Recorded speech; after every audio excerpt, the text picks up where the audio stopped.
sasabihin ko. Anyway, siguro Derbs. Kasi nag-ibita ako ng Derbs noong 1986. Ito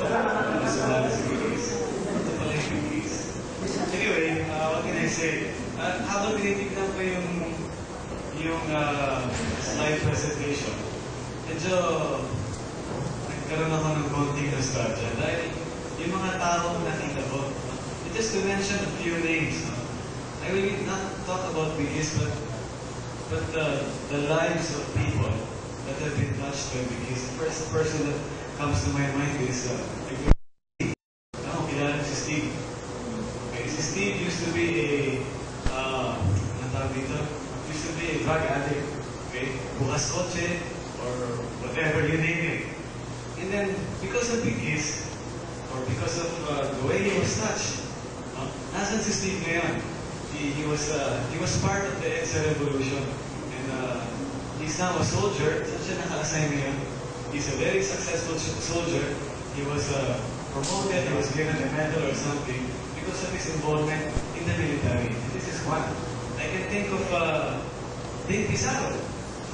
Where is Dave Pizarro? Dave Pizarro is now in Leyte with his family. He used to be full-time working with Biggies. He's now a full-time missionary.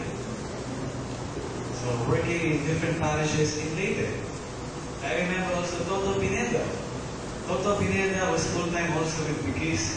And then, that's sa pagmamahal niya sa bayan, he decided to go back to his roots and be exposed to social work. And dahil siguro sa Biggies, sa kanyang dedication, medyo nagkaroon siya ng experience. In other words, napatay siya ng mga sasamang elemento. And this was confirmed only a few weeks ago. Pero alam namin kung nasaan si Toto ngayon. Nasa taas siya ngayon. And these are just so many, like Jane was now in Canada, Jay, Annie, and just looking at my family, etc., and everybody's family, talagang bait-bait ng Diyos sa amin. And I guess this is what Biggies is all about. No? Kasi darating kayo sa lugar namin, you can look back and say, galing din ako dyan. And ang ina-offer ng Biggies talaga, ay buhay. Kasi maganda ang buhay. Diba? Napakaganda ng buhay. Minsan lang ito dumadaan,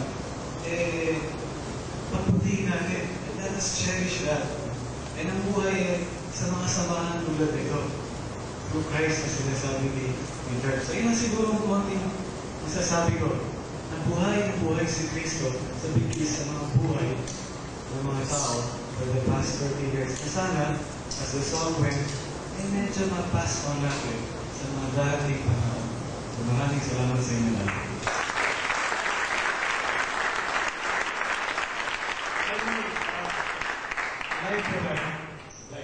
Gusto kong bumati sa parents ko.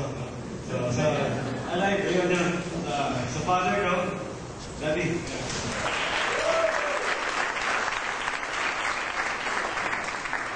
Sa ex-girlfriend na na-basis nila ngayon.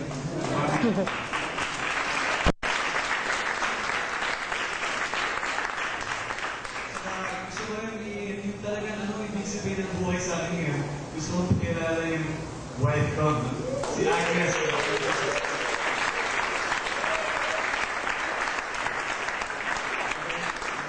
Future camp director ng Biggies. Siguro sila examples ng ano ibig sabihin ng buhay si Kristo. Magkakawala naman kami bago. I think nasabi na naman lahat ng ano talaga yung purpose ng Biggies. And I encourage you to be part of Biggies. Meron kayong community na sasamahan. Meron kayo aside sa pamilya, meron pa kayong extension family ng marami sa Biggies.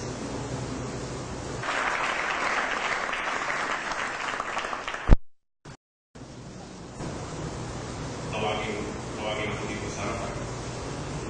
But first of all, I'd like to congratulate each and every one of you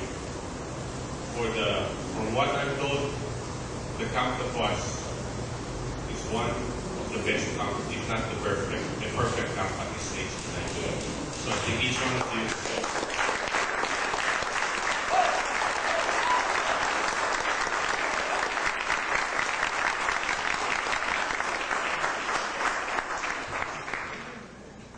one may say that it's primarily experience, but I'd like to feel that for those of us who were not part of this camp, physically part of this camp, it was primarily through the grace and mercy of God and the experience of the staff and the dedication of the camp staff that made this possible.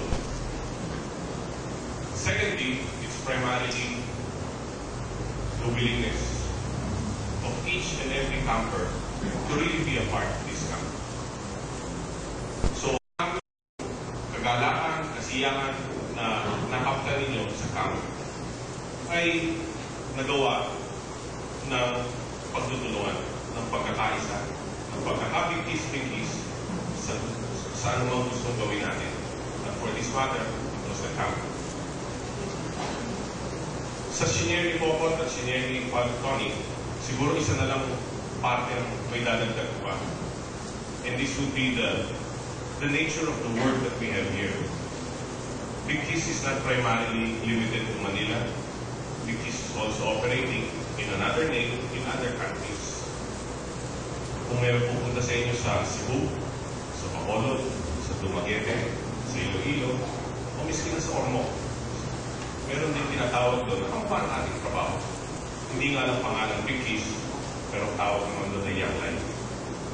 Dito naman sa ating lugar, sa Asia Pacific, marami rin na kamukha ninyo na parte ng isang trabaho. And there are dedicated young men and women who give of themselves to reach out to young persons like you.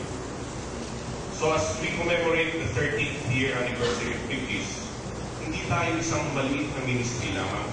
Hindi lang tayo nasa Peter and Paul, hindi lang tayo nandito sa IHM, sa PLM, o sa St. Andrew, parties tayo ng mas malaking pamilya. And if we look at the community of believers all around us, parties na tayo ngayon.